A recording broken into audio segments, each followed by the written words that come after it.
Good morning dear students. Today let us discuss about working of auto transformer. पिछले video में हम construction discuss कर रहे थे। हमने बताया था this is called single winding transformer. There is one winding only, some part of this winding works as primary. यहाँ पे जितने नंबर ऑफ टर्न्स हैं प्राइमरी और यहाँ पे जितने नंबर ऑफ टर्न्स हैं सेकेंडरी। यहाँ पे क्या होता है, इलेक्ट्रिकल पावर जो इनपुट से आउटपुट पे जाती है it is through conduction and through induction both. जबकि टू वाइंडिंग ट्रांसफार्मर में हमने आपको बताया था कि पावर जो प्राइमरी से सेकेंडरी में जाती है it is through induction only. Primary और सेकेंडरी के बीच में क्या होता है, म्यूचुअल इंडक्शन होता है, म्यूचुअल इंडक्शन। यहाँ पे इंडक्शन भी होता है और कंडक्शन भी होता है। तो ये आज हम डिस्कस करेंगे कि ये क्या होता है। पिछले वीडियो में हमने डिस्कस किया था, ये कंट्रोल नॉब जैसे जैसे आप मूव करेंगे आउटपुट वोल्टेज बढ़ेगा वैसे वैसे। ये देखिए सर्किट डायग्राम है ऑटो ट्रांसफार्मर का। Most of the auto transformers are step down. तो हम स्टेप डाउन ऑटो ट्रांसफार्मर की वर्किंग जो है डिस्कस करने जा रहे हैं। तो क्या होता है देखिए, जब आप इनपुट पे वोल्टेज अप्लाई करते हैं एसी वोल्टेज, तो इसकी वजह से क्या होता है, इनपुट पे आपने वोल्टेज अप्लाई किया जिसमें कि नंबर ऑफ टर्न्स N1 है, ये वोल्टेज अप्लाई किया V1। जब किसी कॉइल में वोल्टेज देते हैं तो क्या पैदा होता है, मैंने आपको बताया था टू वाइंडिंग ट्रांसफार्मर के टाइम MMF पैदा होता है। MMF क्या करता है, मैग्नेटिक फ्लक्स प्रोड्यूस करता है। मैग्नेटिक फ्लक्स कहाँ प्रोड्यूस करेगा, कोर में। कोर में मैग्नेटिक फ्लक्स प्रोड्यूस करेगा कैसा, साइनोसाइडल। साइन फ्लक्स प्रोड्यूस होगा, इसके मान में परिवर्तन होगा तो इस कॉइल में EMF प्रोड्यूस होगा, पहली कॉइल में भी और दूसरी कॉइल में भी EMF प्रोड्यूस होगा।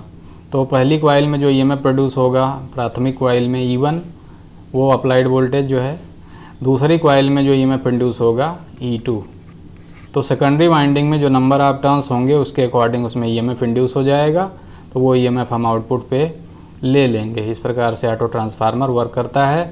और जैसे जैसे नंबर ऑफ टर्न्स हम बढ़ाएंगे सेकेंडरी वाइंडिंग में वैसे वैसे E2 का मान बढ़ता जाएगा। इस प्रकार से ऑटो ट्रांसफार्मर जो है वो काम करता है। अब क्या होगा कि लोड लगाएंगे अगर, तो E2 की वजह से इसमें करंट प्रवाहित होगी तो यहाँ टर्मिनल पे जो वोल्टेज होगा V2 होगा और यहाँ जो EMF है वो E2 है। तो करंट जो प्रवाहित होगी तो वो क्या करेगी, डीमैग्नेटाइजिंग करंट ये होती है। हमने टू वाइंडिंग ट्रांसफार्मर के समय बताया था। सेकेंडरी वाइंडिंग में जो करंट बहती है वो क्या कोशिश करती है, कोर को डीमैग्नेटाइज करने का प्रयास करती है वो, क्योंकि वो इनपुट करंट या प्राइमरी करंट से 180 डिग्री आउट ऑफ फेज होता है, 180 डिग्री के अंतर पे होता है। तो ये करंट क्या करती है, कोर को डीमैग्नेटाइज करने का प्रयास करती है। तो लोड लगाएंगे, लोड बढ़ाएंगे, सेकेंडरी वाइंडिंग में करंट बढ़ती है। सेकेंडरी वाइंडिंग में करंट बढ़ने से कोर डीमैग्नेटाइज होता है। कोर क्यों डीमैग्नेटाइज होता है, सेकेंडरी वाइंडिंग में जो करंट होती है उसकी वजह से जो फ्लक्स प्रोड्यूस होता है वो मेन फ्लक्स के अपोजिट होता है लेंज के नियम से, और वो कोर को कुछ डीमैग्नेटाइज कर देता है। कोर को डीमैग्नेटाइज करने से क्या होता है, यहाँ पे जो इंड्यूस्ड EMF है उसका मान थोड़ा कम हो जाता है तो अप्लाइड वोल्टेज क्या करता है और करंट भेजता है। तो सेकेंडरी वाइंडिंग में जब आप करंट बढ़ाते हैं I2 तो प्राइमरी वाइंडिंग की करंट भी बढ़ जाती है। इस प्रकार ट्रांसफार्मर क्या करता है, आउटपुट को इनपुट से ज़्यादा करंट लेकर के बैलेंस कर देता है। इस प्रकार से आउटपुट करंट जैसे ही बढ़ती है इनपुट करंट भी ऑटो ट्रांसफार्मर की बढ़ जाती है। तो इस प्रकार से ऑटो ट्रांसफार्मर मेंटेन किया रहता है इनपुट वोल्टेज को। आप लोड घटाओगे वोल्टेज कम करोगे या लोड घटाओगे, यहाँ पे लोड घटाओगे तो यहाँ करंट कम होगी, डीमैग्नेटाइजिंग इफेक्ट कम होगा। डीमैग्नेटाइजिंग इफेक्ट कम होगा तो E1 का जो मान कम हो रहा था वो कम नहीं होगा, तो ज़्यादा करंट ड्रा नहीं करेगा ऑटो ट्रांसफार्मर। इस प्रकार से ऑटो ट्रांसफार्मर बैलेंस बनाए रखता है। अब यहाँ पे देखिए ये है auto transformer, step down auto transformer है। प्राइमरी में नंबर ऑफ टर्न्स कितने हैं, N1। सेकेंडरी में नंबर ऑफ टर्न्स कितने हैं, ये है N2। तो इस भाग में कितने नंबर ऑफ टर्न्स होंगे, 1 2 के बीच में। इसको 3 भागों में विभाजित किया गया है, 1 2 3। ये जो 2 3 भाग है, 2 to 3 भाग, this is common, this part is common between primary and secondary.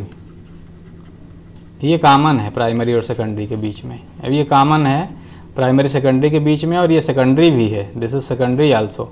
और ये भाग जो है इसमें नंबर ऑफ टर्न्स कितने बचे, यहाँ कुल है N1, यहाँ है N2, तो यहाँ कितने होंगे, N1 - N2। अब यहाँ करंट I1 आ रही है, यहाँ करंट I2 जा रही है, तो इस भाग में कितना करंट बहेगी, इस भाग में बहेगी I2 माइनस I1। अब I2 का मान ज़्यादा होगा कि I1 का मान ज़्यादा होगा, ये अब कैसे पता करेंगे। ट्रांसफार्मर के नियम से मैंने आपको बताया कि ये जो ट्रांसफार्मर है इसकी इफ़िशियंसी तो 2 वाइंडिंग ट्रांसफार्मर से भी ज़्यादा होती है। सो V1 I1 equal to V2 I2 आप करेंगे जब, तो आप ये पाएंगे कि जिधर साइड में वोल्टेज कम होगा उधर साइड में करंट ज़्यादा होगी, because power is same. Losses बहुत कम होते हैं। लॉसेस कम होने से क्या है कि दोनों पावर, इनपुट पावर और आउटपुट पावर जो हैं लगभग बराबर होती हैं। Input power V1 I1, output power V2 I2, they are almost same, they are very close to each other. तो क्या होगा, जिधर वोल्टेज ज़्यादा होगा उधर करंट कम होगी, जिधर वोल्टेज कम होगा उधर करंट ज़्यादा होगी। तो I2 का मान जब तक ये स्टेप डाउन है I2 का मान I1 से अधिक होगा। तो अधिक होगा तो I2 की दिशा क्या है, I2 की दिशा ये है। तो इधर I2 बह रही है, ऊपर से I1 आ रही है, तो I2 माइनस I1 की दिशा क्या होगी, नीचे से ऊपर की तरफ। तो इस ट्रांसफार्मर को, ऑटो ट्रांसफार्मर को एनालाइज करने के लिए इक्विवेलेंट सर्किट बनाते हैं हम लोग। तो ये जो सर्किट है, this is better representation of auto transformer. इसमें क्या है, इसमें दिखाया गया है कि ऑटो ट्रांसफार्मर में प्राइमरी से सेकेंडरी के बीच में इंडक्शन भी होता है, कंडक्शन भी होता है। देखिए कंडक्शन को शो करता है ये line, this line shows primary winding and secondary winding they are connected. Connected है ना, ये प्राइमरी वाइंडिंग और secondary winding they are connected हैं। और प्राइमरी का जो फ्लक्स होता है वो सेकेंडरी से लिंक करता है, सेकेंडरी का फ्लक्स प्राइमरी से लिंक करता है। So there is flux linking also. Flux linking को प्रदर्शित करने के लिए ये दिखाया गया है कि इनके बीच में इंडक्शन होता है। तो ये जो टर्न है, ये भाग 1 से 2 के बीच में, 1 से 2 के बीच में नंबर ऑफ टर्न्स कितने हैं, N1 माइनस N2 हैं। 1 से 2 के बीच में उसका भाग देखिए ये दिखाया गया है। तो इनपुट कहाँ दिया जाएगा, यहाँ। करंट यहाँ पे कितनी है, I1।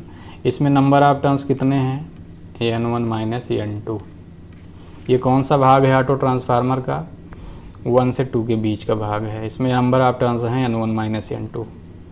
और 2 से 3 के बीच में कौन सा भाग है, ये। इसमें नंबर ऑफ टर्न्स कितने हैं, N2। ये लोड में लगा है, लोड ये 2 से 3 के बीच में। यहाँ नंबर ऑफ टर्न्स कितने हैं, यहाँ नंबर ऑफ टर्न्स हैं N2, नंबर ऑफ टर्न्स हैं यहाँ पे नंबर ऑफ टर्न्स हैं N2। यहाँ पे वोल्टेज कितना है, यहाँ पे वोल्टेज कितना है, V2। यहाँ लोड भी लगा हुआ है। तो ये देखिए ये भाग लोड। तो ये जो 3 वाला पॉइंट है, 3 पॉइंट, ये है, यहाँ भी है सेम। तो ये इनपुट हम यहाँ से करेंगे, ये इधर से करंट रिटर्न होगी, ये लोड है, ये है सर्किट, ये इक्विवेलेंट सर्किट है। This circuit represents this circuit, इसी सर्किट को रिप्रेजेंट करता है। ये इस डायग्राम को ही रिप्रेजेंट करता है, ये डायग्राम, ये इक्विवेलेंट सर्किट है इसका। This is called equivalent circuit of auto transformer. This circuit shows there is conduction and there is induction between primary and secondary. Conduction को शो करने के लिए हम डायरेक्ट ये लिंक कनेक्ट किए हुए हैं प्राइमरी सेकेंडरी को। इंडक्शन को शो करने के लिए देखिए लाइनें दिखाई हैं, मैग्नेटिक लिंकिंग भी हो रही है। तो ये है। तो यहाँ के बीच में ट्रांसफार्मर का जो 2 वाइंडिंग ट्रांसफार्मर होता है उसका नियम भी लगेगा। जैसे कि 2 वाइंडिंग ट्रांसफार्मर में आपको मालूम है कि V2 upon V1 equal to क्या होता है, N2 अपान N1 होता है। या इसके उल्टा भी आप चाहें तो कह सकते हैं। उल्टा क्या कह सकते हैं, V1 upon V2 equal to N1 upon N2 कह सकते हैं ना। तो ये फार्मूला यहाँ लगाइए। V1 यहाँ कितना है इस केस में, यहाँ पे ये तो टोटल वोल्टेज दिया गया है। देखिए ये वोल्टेज, टोटल वोल्टेज दिया गया है, दिस इज V1। तो ये भाग जो V1 है कहाँ है, ये भाग यहाँ है 10, ये भाग यहाँ है। ये जो भाग है V1 माइनस V2, ये कौन सा भाग है, ये वाला भाग है 1 to 2 के बीच में। ये यहाँ number of turns N1 minus N2 है। यहाँ वोल्टेज कितना है, यहाँ V2 है, यहाँ V1 है, तो यहाँ कितना है, V1 माइनस V2 वोल्टेज है।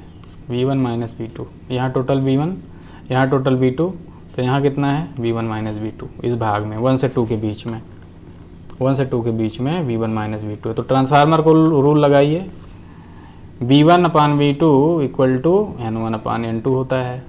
तो यहाँ पे इंडक्शन हो रहा है, यहाँ पे इन दोनों के बीच में। तो यहाँ पे V1 कितना है, यहाँ पे V1 है V1 माइनस V2 इस केस में, V1 is V1 minus V2। N1 कितना है, N1 माइनस N2, ये V1 इतना है, V2 कितना है, ये है ये voltage V2, V1 upon V2 equal to N1 minus N2 है, N1 यहाँ पे, N2 कितना है यहाँ पे, ये N2 है, ये रख दीजिए। इसको सॉल्व कर लीजिए तो आपको ये मिलेगा। इसको सॉल्व करने से क्या मिलेगा, इसको आप सॉल्व कर लीजिए, मल्टीप्लाई कर दीजिए N2 से, तो ये हो जाएगा इसको N2 से मल्टीप्लाई करने पे क्या हो जाएगा, V1 N2 minus V2 N2 equal to V2 N1 minus V2 N2। ये इसको और सॉल्व करेंगे तो ये हो जाएगा V2 N1 equal to V1 N2।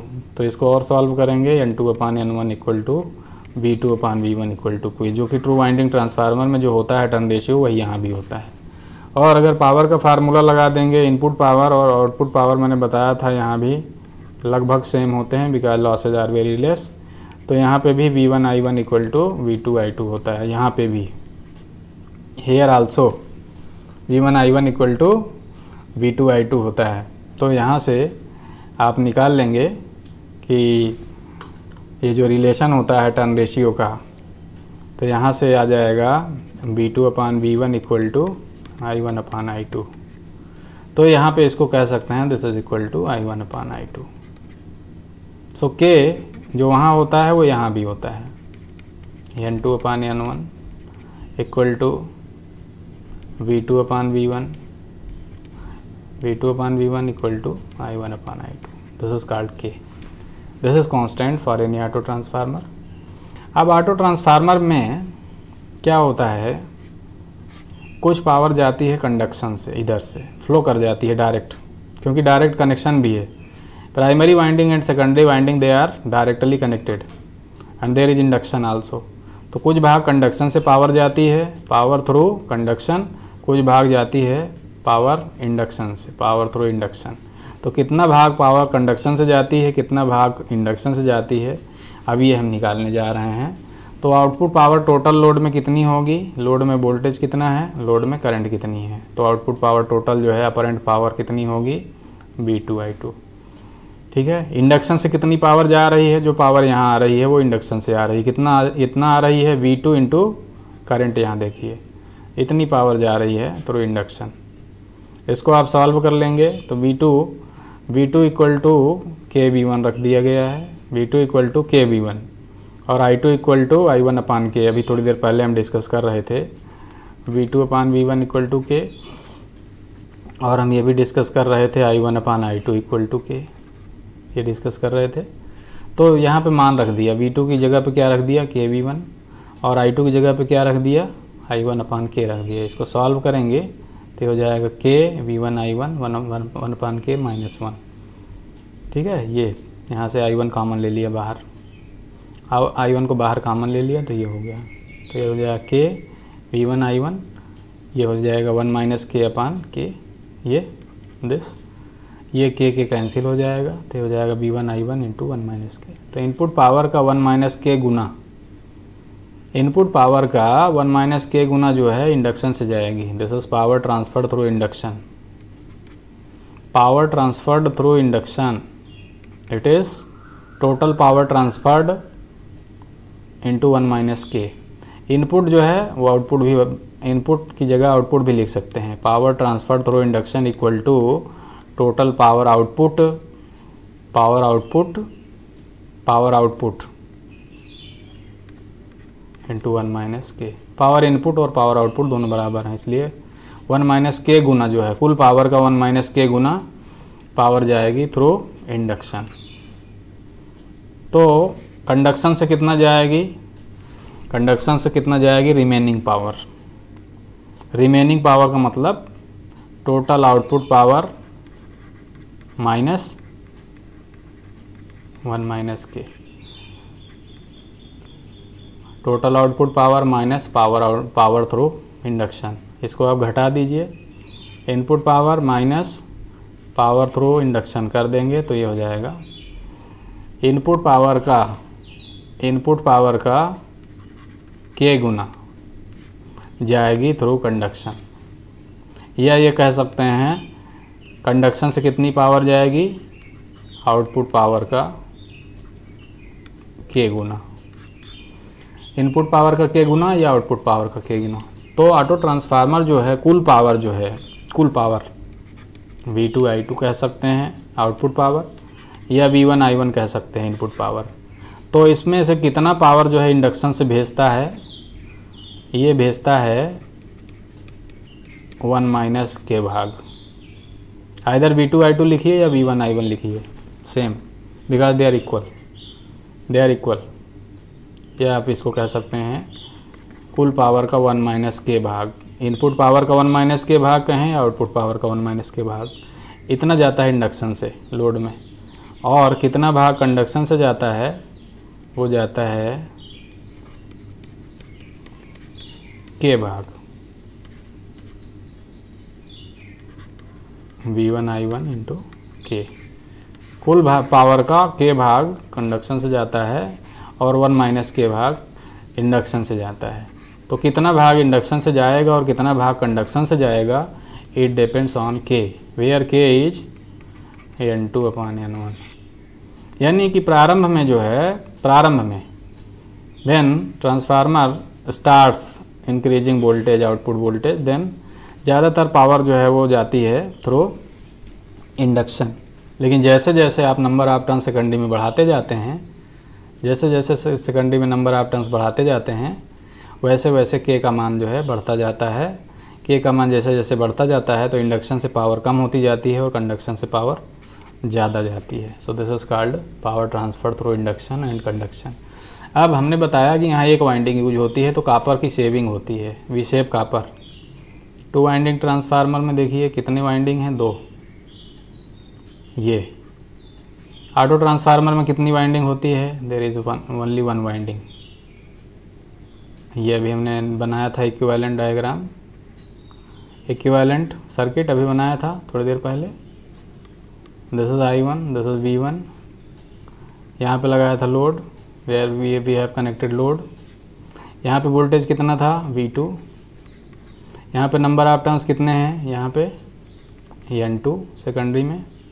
ये कंडक्शन भी हो रहा है, इंडक्शन भी हो रहा है। यहाँ नंबर ऑफ टर्न्स कितने हैं, N1 माइनस N2। यहाँ करंट कितनी है, यहाँ करंट है I1। तो यहाँ पे हम निकालेंगे कि ऑटो ट्रांसफार्मर में कितना कॉपर लगेगा और 2 वाइंडिंग ट्रांसफार्मर में कितना कॉपर लगेगा, और कंपेयर करेंगे दोनों को। तो कॉपर का जो वेट होता है, वेट ऑफ कॉपर रिक्वायर्ड, यहाँ पे नंबर ऑफ टर्न्स N1 है 2 वाइंडिंग ट्रांसफार्मर में, यहाँ नंबर ऑफ टर्न्स N2 है। यहाँ करंट है I1, यहाँ करंट है I2। तो ऑटो ट्रांसफार्मर में 2 वाइंडिंग ट्रांसफार्मर में कंपेयर करेंगे। तो वेट जो रिक्वायर्ड होता है कॉपर का, वो प्रोपोर्शनल होता है वॉल्यूम को, और जो वॉल्यूम होता है वो होता है एरिया एंड लेंथ। और जो एरिया होता है ये डिपेंड करता है करंट पे। कितना एरिया का हम कंडक्टर यूज करेंगे वो डिपेंड करेगा कितना करंट फ्लो कराना है, और कितना लंबाई का कंडक्टर होगा ये डिपेंड करेगा नंबर ऑफ टर्न्स पे। तो वॉल्यूम जो होगा वो प्रोपोर्शनल होगा किसके, Ni के। और वॉल्यूम प्रोपोर्शनल है Ni के, तो वेट जो होगा वो किसके प्रोपोर्शनल होगा, वो भी प्रोपोर्शनल होगा Ni के। तो इसके आधार पे हम वेट का आकलन कर लेंगे। तो ऑटो ट्रांसफार्मर में कितना वेट की ज़रूरत पड़ेगी कॉपर की, weight of copper required in auto transformer, वो होगा, इसमें नंबर ऑफ टर्न्स कितना है, प्राइमरी में कितना कॉपर की ज़रूरत पड़ेगी, N1 माइनस N2। इसमें करंट कितना है, I1। N1 minus N2 current I1 इतना प्राइमरी में लगेगा। इसमें करंट कितनी है, इसमें करंट है I2 माइनस I1, क्योंकि इसमें करंट I2 है, इसमें करंट कितनी बह रही थी, I2 माइनस I1 करंट है इसमें। तो ये करंट है I2 माइनस I1 इंटू इसमें नंबर ऑफ टर्न्स हैं N2। तो इस वाइंडिंग में कितना कॉपर लगेगा, इतना, और इस वाइंडिंग में कितना कॉपर लगेगा, इतना। Weight of copper required in this winding N1 minus N2 into I1। Weight of copper required in this winding N2 into I2 minus I1। इतना कॉपर लगेगा इस भाग में। टू वाइंडिंग ट्रांसफार्मर में कितना कॉपर लगेगा, weight of copper in ordinary या to winding transformer. Primary में कितना लगेगा, N1 I1। सेकेंडरी में कितना वेट लगेगा, N2 I2। तो आप इनको सॉल्व करेंगे तो ऊपर वाला भाग जो है इसमें सॉल्व करेंगे, करंट से आप मल्टीप्लाई कर देंगे तो क्या हो जाएगा, I1 N1 minus N2 I1 plus N2 I2 minus N2 I1, और नीचे क्या हो जाएगा, N1 I1 plus N2 I2, N1 I1 plus N2 I2। ऊपर वाला भाग सॉल्व करेंगे तो हो जाएगा N1 I1 plus N2 I2 minus 2 N2 I1, ये हो जाएगा। इसको सॉल्व करेंगे तो ये हो जाएगा 1 माइनस 2, ये जो है ये इससे भाग देंगे तो सेम 1 हो जाएगा, this is 1 minus 2 N2 I1 upon N1 I1 plus N2 I2। इसको सॉल्व करेंगे, N1 I1 की जगह N2 I2 रख दीजिए यहाँ पे, या N2 I2 की जगह N1 I1 रख देंगे तो ये हो जाएगा ये। इसको सॉल्व करेंगे तो ये हो जाएगा 1 माइनस N2 अपान N1। तो ऑटो ट्रांसफार्मर में जो वेट रिक्वायर्ड होगा वो हो जाएगा 1 माइनस के ऑर्डिनरी ट्रांसफार्मर, WO लिख रहे हैं, कम कॉपर लगेगा। ऑटो ट्रांसफार्मर में कॉपर कम लगता है ऑर्डिनरी ट्रांसफार्मर की तुलना में, इट रिक्वायर्स लेस कॉपर। तो सेविंग कितना हो गई फिर, ऑटो ट्रांसफार्मर में फिर सेविंग कितना हो गई, सेविंग ऑफ कॉपर, सेविंग कितना हो गई, सेविंग हो गई टू वाइंडिंग ट्रांसफार्मर में यानी ऑर्डिनरी ट्रांसफार्मर में जितना कॉपर लगता है माइनस ऑटो ट्रांसफार्मर में जितना कॉपर लगेगा, यही सेविंग हो गई, इतनी कॉपर की सेविंग हो गई। तो इसको सॉल्व करेंगे, ordinary transformer minus this plus KW0, this cancel. तो सेविंग ऑफ कॉपर कितना हो गया, कितना कॉपर की सेविंग कर लिया, यहाँ पे सेविंग हो गई कॉपर की K times weight of in copper required in ordinary transformer. Ordinary transformer के लिए लिखा हूँ WO, W मतलब वेट, O मतलब ऑर्डिनरी। तो कॉपर सेव हो जाता है, यू सेव कॉपर। अब देखिए ऑटो ट्रांसफार्मर के एप्लीकेशंस क्या हैं, व्हाट आर द एप्लीकेशंस। पहले तो इनको यूज़ करते हैं बूस्टर के रूप में ट्रांसमिशन लाइन में। दूसरा वोल्टेज रेगुलेशन में भी यूज होता है। तीसरा इंडक्शन मोटर को स्टार्ट करने में यूज़ करते हैं हम लोग, हमने बताया था स्टार्टिंग मेथड में। चौथा we use continuous variable output voltage, हमको ज़रूरत पड़ती है ना 0 से लेकर के variable output voltage, then this is better choice, वहाँ भी यूज़ करते हैं। अब ऑटो ट्रांसफार्मर के एडवांटेज क्या हैं, हमने बताया यहाँ पे इट रिक्वायर्स लेस कॉपर, तो यहाँ पे सेविंग होती है, तो साइज और वेट दोनों कम हो जाता है। Size is less and weight is less compare to two winding transformer. दो वाइंडिंग ट्रांसफार्मर की तुलना में इसका साइज और वेट कम होता है। देखिए लॉसेस कम होते हैं यहाँ पे, लॉसेज और लेस। टू वाइंडिंग ट्रांसफार्मर की तुलना में ऑटो ट्रांसफार्मर में लॉसेज लेस होते हैं। यहाँ वोल्टेज रेगुलेशन अच्छा होता है, voltage regulation is better, efficiency is more, efficiency better होती है इसकी टू वाइंडिंग ट्रांसफार्मर से। यहाँ देखिए size smaller, voltage regulation is better, cost is less, excitation current is less. यहाँ पे एक्साइटेशन करंट की भी कम ज़रूरत पड़ती है, कॉपर की कम ज़रूरत पड़ती है। तो ये जो है बेटर चॉइस है। यहाँ पे बहुत से एडवांटेज हैं, size is small, cost is less, regulation is good, efficiency is good, power factor is good, voltage regulation is better, size is small, weight is small, weight is less. So there are several advantages of auto transformer compared to two winding transformer, but सब advantages ही नहीं हैं, there are some disadvantages also. जैसे कि यहाँ सबसे बड़ा disadvantage है, there is direct connection between primary and secondary, so there is no DC isolation. जब मैं 2 वाइंडिंग ट्रांसफार्मर को डिस्कस कर रहा था तो मैंने बताया था कि प्राइमरी वाइंडिंग और सेकेंडरी वाइंडिंग के बीच में डीसी आइसोलेशन होता है। ये 2 वाइंडिंग ट्रांसफार्मर है।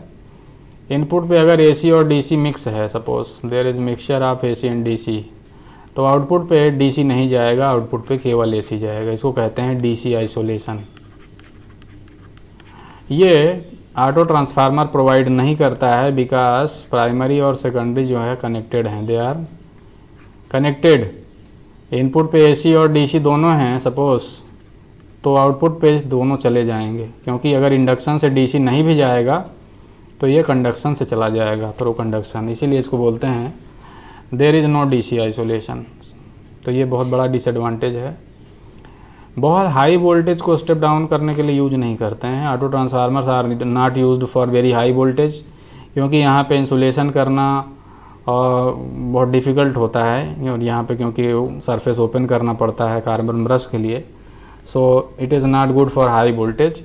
और कभी कभी अगर सेकेंडरी वाइंडिंग में यहाँ ओपन सर्किट हो जाए, यहाँ पे if there is open circuit here, तो इनपुट का जो वोल्टेज है वो पूरा वोल्टेज लोड पे चला जाता है, सो वेरी हाई वोल्टेज। मान लीजिए आप लोड लगाए हैं बहुत छोटा वोल्टेज का और ऑटो ट्रांसफार्मर का ये वाइंडिंग ओपन हो गया किसी वजह से, तो ये जो इनपुट वोल्टेज होगा ये पूरा भाग जाके ज़्यादातर वोल्टेज यहाँ पे अपीयर हो जाएगा। थोड़ा सा ड्रॉप होगा यहाँ पे, बाकी अपीयर हो जाएगा, तो बहुत हाई वोल्टेज मिलेगा आउटपुट पे। तो ओपन सर्किट कंडीशन में कॉमन पोर्शन में there is very high voltage across the load, very high voltage. So इसीलिए इसको हाई वोल्टेज के लिए यूज भी नहीं करते हैं। तीसरा, शॉर्ट सर्किट करंट जो होती है इसमें बहुत ज़्यादा होती है, very high short circuit current.